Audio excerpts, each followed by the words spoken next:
Welcome to PDMA Corporation, home of the MC Emacs. I'd like to thank you for joining us as we continue along in our presentation series. Once again, we have Noah Bethel, the Vice President of Product Development, with us. Hello from sunny Tampa, Florida.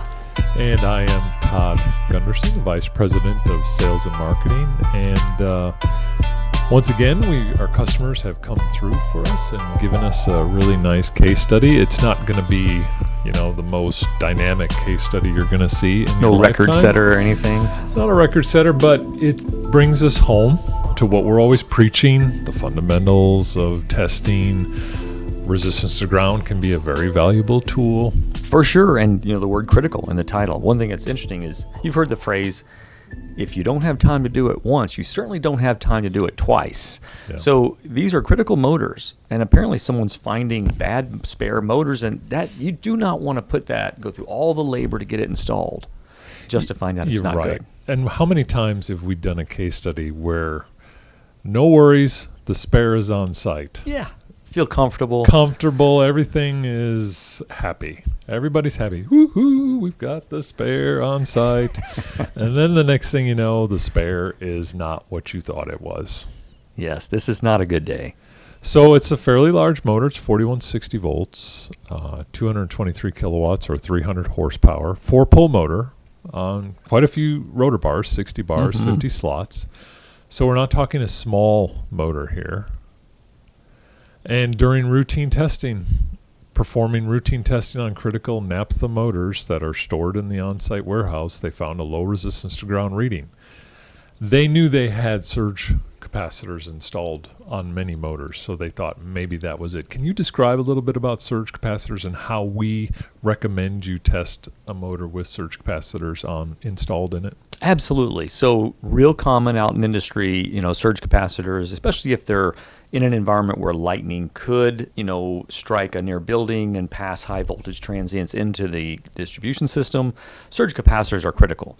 And, the design is basically to, either alleviate high voltages through the capacitive charging, and you'll even have some that are actually dissipation, right? Well, they'll actually, arrest the voltage. But the bottom line is with the MCE, and specifically in this offline type of testing, is test without the surge. So you know what the motor-only readings are. Test with the surge caps to make sure that you know what the difference is. And so in general, no one wants to disconnect these every time they're testing. So as long as you're not applying a high enough voltage, like if you know that they're going to actually create a resting, contact closure at a certain voltage, you may not be able to go to full 5,000. You may have to cut back to 2,500. Bottom line is measure motor only, measure both motor and surge capacitor together, and then trend with the surge capacitors in. Right. It makes it more efficient to know, because if you do see a problem, the first thing we recommend is isolate the motor, test the motor only. Yeah, without the surge capacitors involved. Exactly. So here's our data, and you can look. There's a couple things I want to highlight here. Trend is your friend. It is indeed. Location is also your friend. That is so important to know where you're testing the motor at. And then establishing baseline data. Yes, baseline for almost every test we have becomes such an important thing, because without that, there are standards. The nice thing about our technologies, we do have standards that we refer to, and we can, even without a baseline, we can give you some good advice. But with the baseline, the power goes up many times.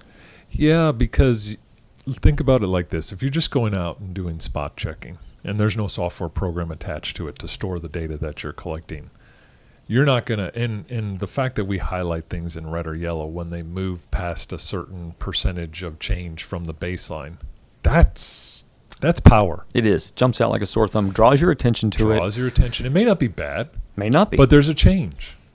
And just like anything, when you get your blood work and everything is fine year 1, but year 5, you see a trend and it's not fine now. It's out of trend. Right. Well, you need to know what's been going on year 2, 3, 4 to see if it was trending in the wrong direction. Maybe you can change something before. Right. And if you don't, and that change from baseline can also be critical in that if all you do is pay attention to the drop dead bottom standard limit, well, you're going to get an alarm when you're close to the end of life, right? Versus maybe get a little heads up, get a little, hey, it's coming. We don't have to wait until the point where the IEEE says we're no longer good for continued operation. So both a standard as well as a change from baseline are powerful tools. Yeah, and test location, where you're testing, could make a huge difference with the data that's being collected. If you're in the MCC, you're going to have a lot more cabling involved versus if you're testing directly at the motor.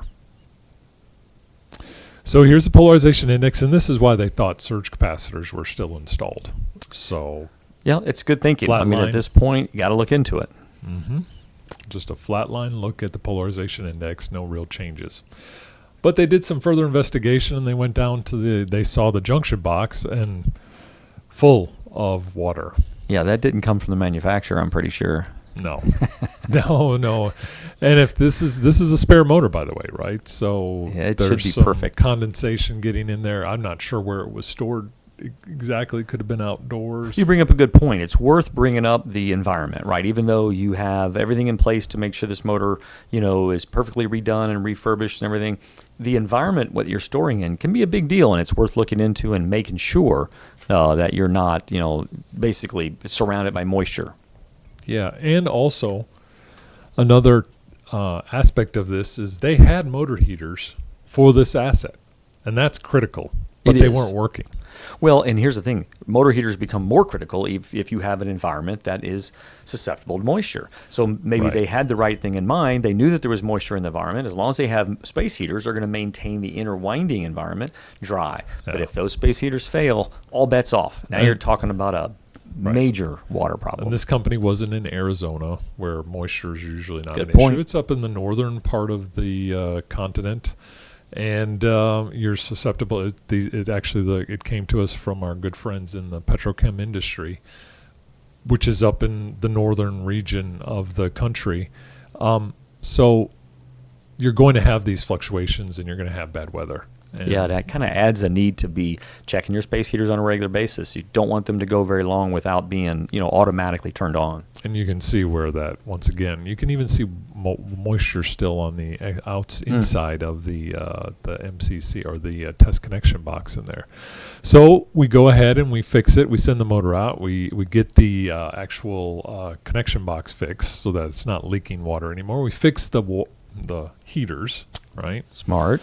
We've got an increase in our resistance to ground. Now, maybe we reset this as a new baseline since the old one was set in 2005, and I'm not exactly sure if that's the same motor that went through, but I guess if it was in that condition for that period of time, you could see that happening. Yeah, it is a long pause. It does make you wonder. And again, if the heaters were off even for a short period of time and you get moisture in the interior side of the motor, you're going to have deterioration. No matter how you work to dry it out again, there's always going to be a level of deterioration not equal to what I would say in this baseline.